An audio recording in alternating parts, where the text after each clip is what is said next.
yes, Kenya. Tamu sana, yes, tamu sana. Juja by-election is gone, Bonchari is gone, and Ruri Ward is gone. But there are still 2 more by-elections to go. We still have Kiamba constituency by-election and also Muguga Ward by-election. Muguga is in Kabete constituency. And in Kiamba constituency, ladies and gentlemen, so far William Ruto and Moses Kuria have all fielded candidates there. So we are most likely going to see a 3-horse race in Kiamba constituency. Jubilee Party is going to be there. William Ruto Uda is going to be there, and Moses Kuria's Pep is going to be there. So it's going to be a very, very interesting race. But if you look at the just concluded 3 by-elections, then there is something that the handshake team might have learned. And they might have learned it the hard way, ladies and gentlemen. To start with, ladies and gentlemen, the strength of a candidate contributes a lot to the outcome of an election. The handshake, as I talk right now, and I've been saying in this channel, there are very strong efforts from some quarters, the cabals, to endorse one Gideon Moi as I talk. And then there is also an equally a different cabal within the handshake that strongly believe that it's a Mandela moment. Then there was a section who believed, though they have been silenced, that it should be a Mudavadi moment, though I think they have been silent so far. So, ladies and gentlemen, as I talk, there are those within the deep state who strongly believe that Gideon Moi should be endorsed for the presidency. And then equally, there is also a group who believes it should be a Mandela moment or a Raila presidency. So currently that is what is going on, ladies and gentlemen. But borrowing from the just concluded by-election, the handshake team must be very, very careful when picking their candidate. They must go for the most popular candidate, a candidate who is already a brand on the ground. They should not go for an unstarter, somebody who cannot even win votes in his own home county. For handshake to win, if they want to win, they should go for the most popular candidate. And I strongly believe that your guess can be as good as mine as to who is the most popular candidate on the side of the handshake. Your guess can be as good as mine. And then this by-election, if you now look it on the other side of William Ruto, let's start from Kisii. So far, we have seen 2 by-elections in the larger Gusii region. First, we had a ward by-election, Kiamokoma ward. And we saw Oda performed very dismally, poorly. They were almost the last in that ward by-election. And then they just concluded Bonchari by-election. We saw Oda finishing a strong third. So it simply means, ladies and gentlemen, also that the strength of a candidate also contributes to the outcome of that election. In the ward election that happened in Kiamokoma, Oda might have gone for a very weak candidate, and that really explained on how they almost came last. But now when they identified the right candidate, we saw them performing very well, emerging at position number 3. So going towards 2022, ladies and gentlemen, Gusii region is going to be a very, very interesting voting block.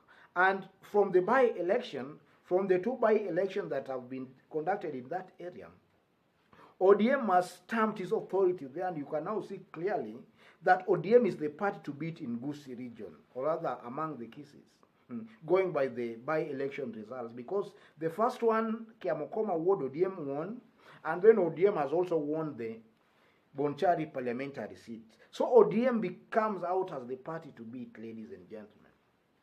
Then I've also been maintaining in this YouTube channel, ladies and gentlemen, that Ruto's brand of politics and Raila brand of politics is somehow intertwined. A strong William Ruto is a blessing in disguise to Raila Molo Odinga. And a strong Raila Amolo Odinga is also a blessing in disguise to one William Ruto. They just concluded by-elections. Oda, or rather the Tangatanga group, are really celebrating. For they just concluded by-election. They have given William Ruto some impetus, some strength. And that strength, if you look at it objectively, it's just a blessing in disguise to Raila Amolo Odinga. Because now, we know the handshake team, their main worry or their main interest is to make sure they stop one William Ruto. The system and the government instrument, their main aim is to stop one William Ruto from ascending to the presidency. And they are going to use all means to make sure Ruto is stopped. And one way they are going to stop one William Ruto is to make sure that Raila Amolo Odinga and Ruto do not team up together. So it simply means that Raila and Ruto not teaming up together. They have to be, or rather to support Raila Amolo Odinga, or maybe through whichever means they can have any arrangement that will make sure Raila and Ruto do not team up together. Because their main worry is a William Ruto presidency.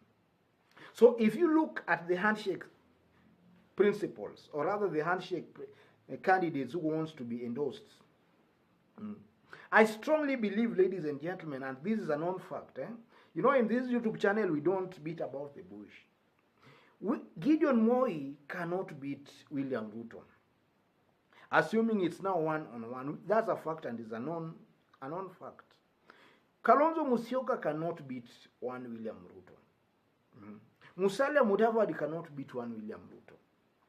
The only person who stands a good chance of beating one William Ruto, and I'm not campaigning for anybody here, is none other than Raila Amolo Odinga.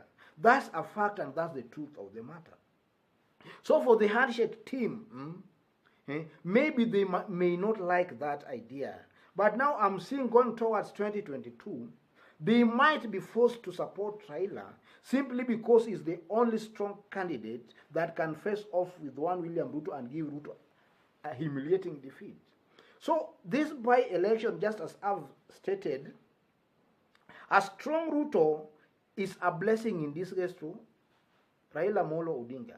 And a strong Raila Amolo Odinga is a blessing in disguise to one William Ruto. So that's the truth of the matter, ladies and gentlemen. And also by extension, if you look at Mount Kenya from the just concluded by-election, you know, assuming now, you know, let's look at this thing called Oka. I strongly believe that Oka's only hope was to inherit the populous Mount Kenya votes. That was the only way maybe Oka could have hoped maybe to win the election without maybe Raila's input. But now with Mount Kenya now also becoming slippery, then Oka's chances of also winning, assuming Raila is not there, is also slim. Because from the by-elections again, it has brought a picture that maybe Mount Kenya region might not be as cohesive as we may think it is. Though personally, I strongly believe that once Uhuru Kenyatta will come out clearly, then we might just see the dynamics changing there. But from the by-elections, it brought out a picture that Mount Kenya is not very much cohesive towards the handshake or the Oka people. So Oka principles and the team, their hope was to maybe ride on the populous gamer vote. But from the by-election, that might not be realized, ladies and gentlemen. So going ahead, or going towards 2022, the handshake team must now sit down properly and come with a formidable candidate that can give one William Ruto a thorough beating. That's the only way they will stop one William Ruto. Otherwise, folks, let me conclude it thereby saying, just as I did state when we were starting, if you've bumped on this YouTube channel for the very first time, tap on the subscription button and also kindly give this video a like. If you are watching us outside of Kenya for the very first time, drop us a comment and let us know from which part of the globe you are watching us from. Otherwise, God bless you. God bless Kenya. And I've also pinned my WhatsApp number on the comment section. you may want to have some private chat with me, or even to support this show. Contact me through my WhatsApp number and let's see which is which. God bless you. God bless Kenya. Thank you.